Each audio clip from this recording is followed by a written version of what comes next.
Hi there and welcome to this 2-minute tips video, and today we're going to be looking at how we can use the storage folders and file name functionality.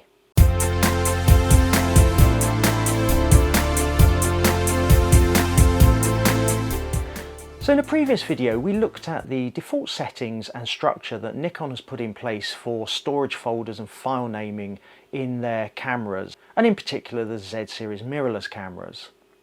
And in this video we're going to look at how we might use that structure and customization options to our advantage with a few simple ideas and hacks of how we can use it in practice.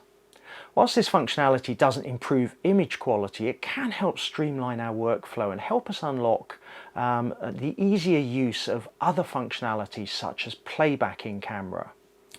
So as we covered in the previous video, the folder and file name structure that Nikon has built into their cameras allows us to adjust three parts of it: the folder number, the folder name, and the file name.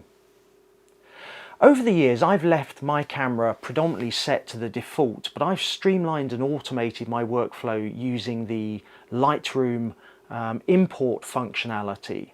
However, there's much that can be done in camera, and a lot depends on your shooting scenarios. So let's take a look at a couple of options and a couple of scenarios that I've thought of that might be of use to you.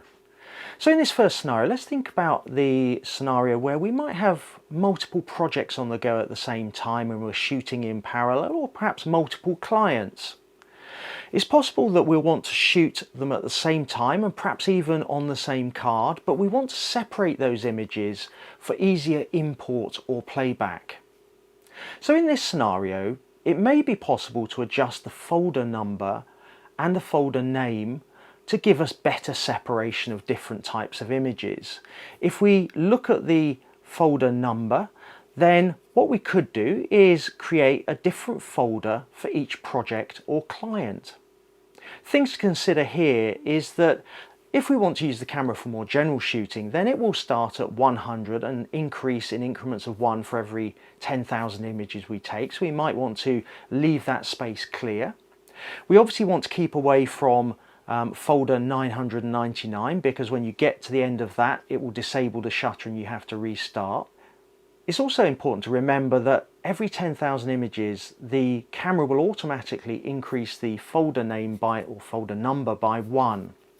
So if you're going to be shooting a lot of images for a particular project or a client, perhaps you're shooting time lapses and you're going to get to that 10,000 images, you want to leave a bit of a buffer to allow the camera to increase the folder number by 1 each time.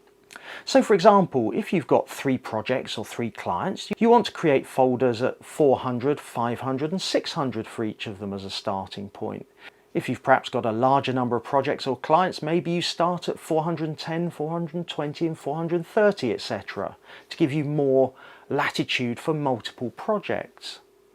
So if we go back and think now about the folder name, the part of the structure that by default is NCZ_6 or 7.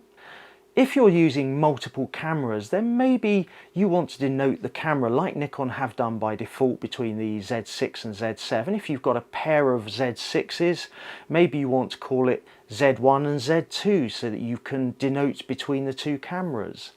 If, however, you've only got one camera you're using, then maybe you can make the folder name more meaningful to the project you're shooting to help you when you're transferring images across to a drive.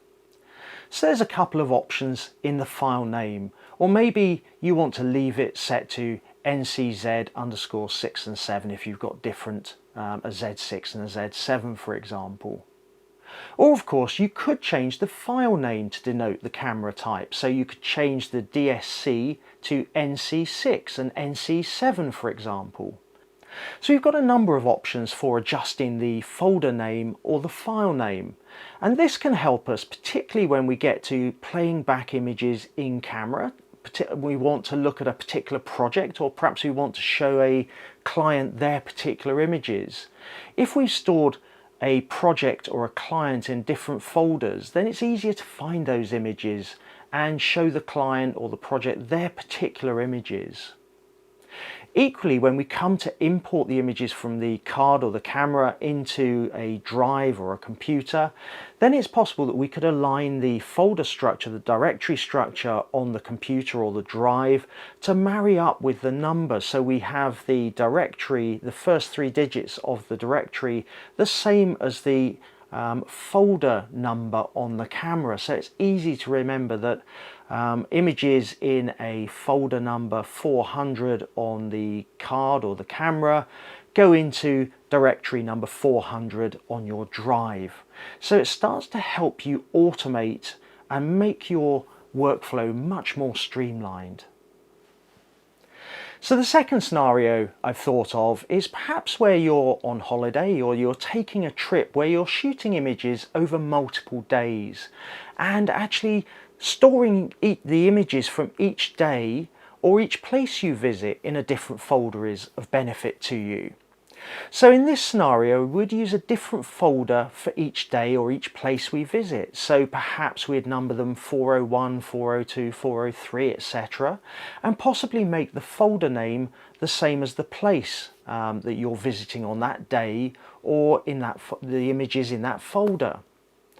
So whilst we could use the metadata that we capture in our images to help us do this, in camera it's more difficult to do this, for example when you're playing back images in camera. So again, this helps us when we come to, for example, playing back images in camera or importing images. Again, if you're using multiple cameras, and that would be differentiated in the folder name, you could move that to being in the file name. So for example, you've got 2 Z6s, you could have N61 and N62 in the file naming structure, or if you've got a Z6 and a Z7, you could have NC6 and NC7. So again, you can think through how your workflow is going to work end to end and whether you can use the folder number and name and the file name to help you create a better end-to-end workflow. As I said earlier, because I have so many different sources that I'm using to create videos or create images, I tend to do a lot of this during import. But the functionality in modern cameras does give you options to do it in camera as much as in post-processing. And it really does come down to a personal choice and preference to that, because we're all individuals, we all think differently, and therefore we have different ways of going about workflow. So let us know in the comments below, how do you go about your workflow? Have you moved some of that automation in camera now, or are you doing it all in post-processing when you're importing images? I hope you found this pair of videos around the folder structure and naming and file naming really useful. If you did, hit subscribe, hit the notification bell below. It does make a difference to us and will give you access to our 2-minute tips videos as they come up. I do hope you enjoyed this video, and as always, I look forward to seeing you on a future video.